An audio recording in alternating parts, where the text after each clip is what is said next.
Okay.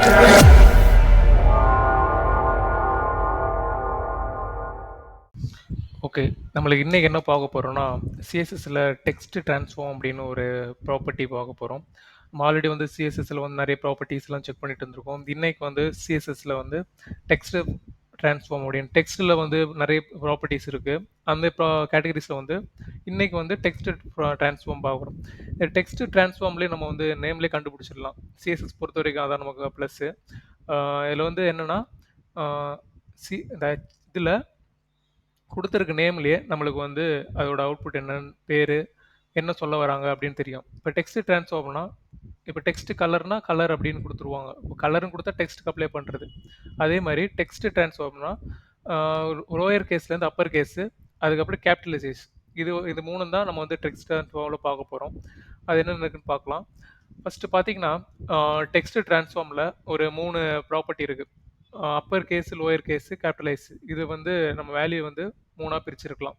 இப்போ first வந்து upper case அப்படின்னு பார்த்தீங்கன்னா ஒரு ஃபுல்லாக வந்து ஒரு பேஜில் நீங்கள் எது டைப் பண்ணாலும் அது ஃபுல்லாகவே கேபிட்டலாக இருக்கும். எக்ஸாம்பிள், நம்ம வந்து ஒரு பேஜை வந்து ரன் பண்ணிட்டு இருக்கோம். எக்ஸாம்பிள் நம்ம வந்து ஒரு பேஜ் ரன் பண்ணிட்டு இருக்கோம்.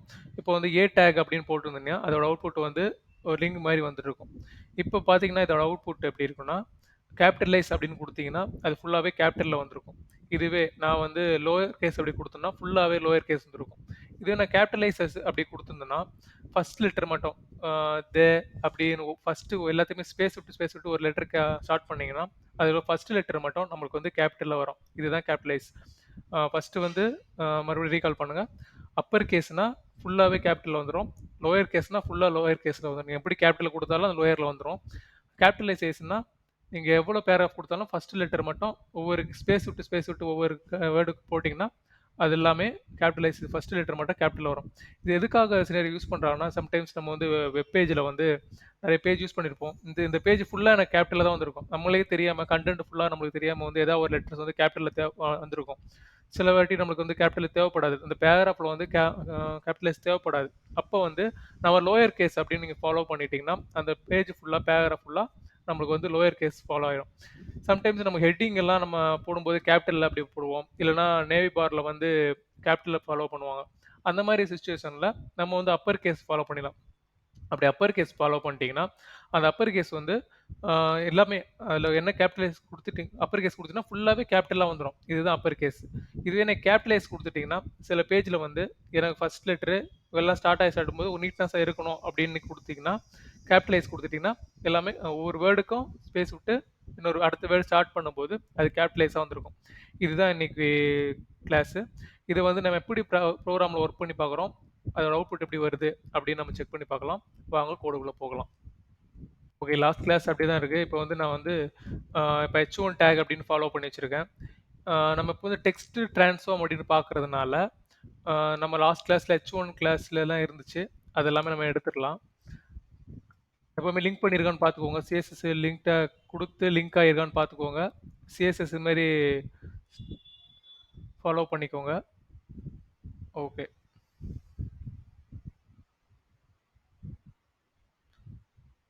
நம்ம வந்து லாஸ்ட் கிளாஸ் டெக்ஸ்ட் எக்ஸ்டென்ஷன் பண்ணோம். நம்ம டெக்ஸ்ட் எக்ஸ்டென்ஷன் இதெல்லாம் முடிச்சிட்டோம். இப்போ வந்து டெக்ஸ்ட் ட்ரான்ஸ்ஃபார்ம் அப்படின்னு பார்க்கறதுனால H1 டேக் அதையே கொடுக்குறேன்.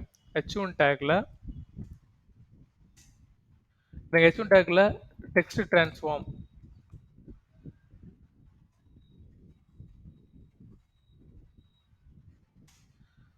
டெக்ஸ்ட் ட்ரான்ஸ்ஃபார்ம் அப்படி கொடுத்துட்டிங்கனாலே உங்களுக்கு எல்லாமே வந்துட்டு இருக்கும்.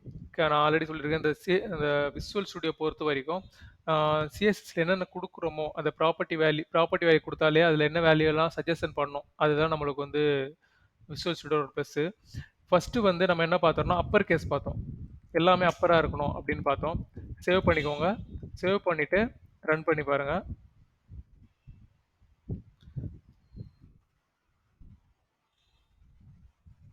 ஓகே, இப்போ நான் ஒரு டம்மி கண்டென்ட் கொடுத்துருக்கேன்.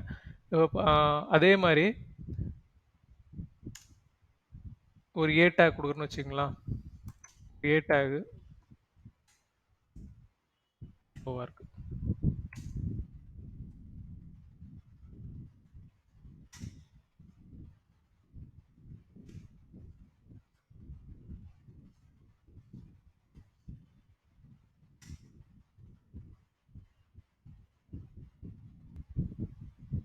ஓகே. இத நான் ஒரு ஏ டேக் குடுக்குறேன். அதே மாரி ஒரு H2 டேக் குடுக்குறேன். H2 டேக் குடுத்துட்டு அதுக்குள்ளேயே ஒரு டம்மி கன்டென்ட் குடுத்துக்கிறேன். லோரம் குடுத்துக்கிறேன். இப்போ வந்து ஃபர்ஸ்ட்டு வந்து H1 டேகு, அதுக்கப்புறம் ஏ டேகு, அதுக்கப்புறம் H2 டேகு. இங்க ஆல்ரெடி ஏ டேக் இருக்கு. சரி இருக்கட்டும். அது ஒண்ணும் பிரச்சனை இல்ல. கேப்பிட்டலைஸ் கேப்பிட்டலைஸ் போட்டுக்கலாம். ஓகே. இப்போ வந்து ஃபர்ஸ்ட்டு வந்து நான் என்ன குடுத்துருக்கேன்னா, ஏ டேக்கு ஏ டேக் H1 டேகு, ஏ டேக், H2 டேகு. இப்போ வந்து அதே பார்த்தீங்கன்னா, ஏ டேக் குடுத்துருக்கேன். ஏ டேகுக்கு அதே மாரி டெக்ஸ்ட் ட்ரான்ஸ்ஃபார்ம் அப்படின்னு போட்டிங்கன்னா, ட்ரான்ஸ்ஃபார்ம். இப்போ வந்து டெக்ஸ்ட் ட்ரான்ஸ்ஃபார்மர்ல கேபிட்டலைஸ் அப்படின்னு குடுக்குறேன். ஓகேங்களா? அதே மாரி H2 H2 டேக் குடுத்துருக்கோம். H2 டேக்ல டெக்ஸ்ட் ட்ரான்ஸ்ஃபார்ம்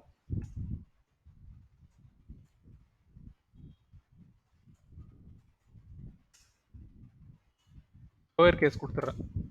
இப்போ பார்த்தீங்கன்னா, H1 டேக்கோட ப்ராப்பர்ட்டி எப்படி இருக்கும்னா, ஒரு பெரிய டெக்ஸ்ட்டா இருக்கும் அப்படின்னு நம்ம டிஃபால்ட்டாவே தெரியும். அதே மாரி ஏ டேக்னாலே லிங்க்கு அந்த மாரி வர்றது மாரி இருந்தா தான் அது ஏ டேக். இப்போ H2 டேக் கொஞ்சம் சைஸ் கம்மியா இருக்கும். இத அப்படியே சேவ் பண்ணிக்கோங்க. சேவ் பண்ணிட்டு ரன் பண்ணி பாருங்க. ரன் பண்ணி பார்த்தீங்கன்னா, உங்களுக்கு தெரிஞ்சிருக்கும். இப்போ பார்த்தீங்கன்னா, ஃபர்ஸ்ட்டு வந்து H1 டேக் கொடுங்க. இப்போ H1 டேக்கோட ப்ராப்பர்ட்டி வந்து ஃபுல்லாவே பெரிய லெட்டர்ஸ் வந்து பெருசா இருக்கும் அப்படின்றதுக்காக H1 டேக். ஓகேங்களா? அதே மாரி நான் ஏ டேக் குடுத்துருக்கேன். ஏ டேக்ல வந்து எதுக்கு குடுப்பாங்கன்னா, லிங்க்குக்காக குடுப்பாங்க. இன்னொரு பேஜ்ல இருந்து இன்னொரு பேஜுக்கு வந்து போறதுக்காக லிங்க் குடுக்குறாங்க. சரி. இப்போ வந்து ஏன்னா அடுத்தது வந்து என்ன குடுத்தேன்னா, H2 டேக் குடுத்துருக்கேன். இது எல்லாமே கொஞ்சம் கொஞ்சம் டிஃபரெண்ட் இருக்கு. என்னென்னு பாருங்களா? ஃபர்ஸ்ட்டு வந்து கேப்பிட்டலைஸ் குடுத்துருக்கேன். அதாவது H1 டேக்க்கு கேப்பிட்டலைஸ் குடுத்துருக்கனால ஃபுல்லாவே வந்து கேப்பிட்டலா வந்துச்சு. செகண்ட் வந்து ஃபர்ஸ்ட்டு வந்து அப்பர் கேஸ் குடுத்துருக்கேன். செகண்ட் வந்து கேப்பிட்டலைஸ் குடுத்துருக்கேன். ஃபர்ஸ்ட்டு வந்து அப்பர் கேஸ் குடுத்தனால ஃபுல்லா கேப்பிட்டலா வந்துச்சு. செகண்ட் வந்து கேப்பிட்டலைஸ் குடுத்தனால ஃபர்ஸ்ட் லெட்டர் மட்டும் கேப்பிட்டல் வந்திருக்கு. நல்லா வாட்ச் பண்ணி பார்த்தீங்கன்னா தெரிஞ்சிருக்கும். எல்லு, இங்க ஐ, இங்க டி, இங்க எஸ். இது எல்லாமே வந்து கேப்பிட்டல்ல வந்திருக்கு. இதுதான் கேப்பிட்டலைஸ் சொல்லுவாங்க. இது வந்து லோயர் கேஸ். ஃபுல்லா வந்து லோயர் கேஸ் வந்திருக்கும். சரி, இப்போ வந்து அதில செக் பண்ணி பார்க்கணும்னா, லோயர் கேஸ்ல வந்து நான் செக் பண்ணி பார்க்கணும் அப்படின்னு பார்த்தீங்கன்னா, இங்க ஃபுல்லா வந்து கேப்பிட்டல்ல குடுங்களா.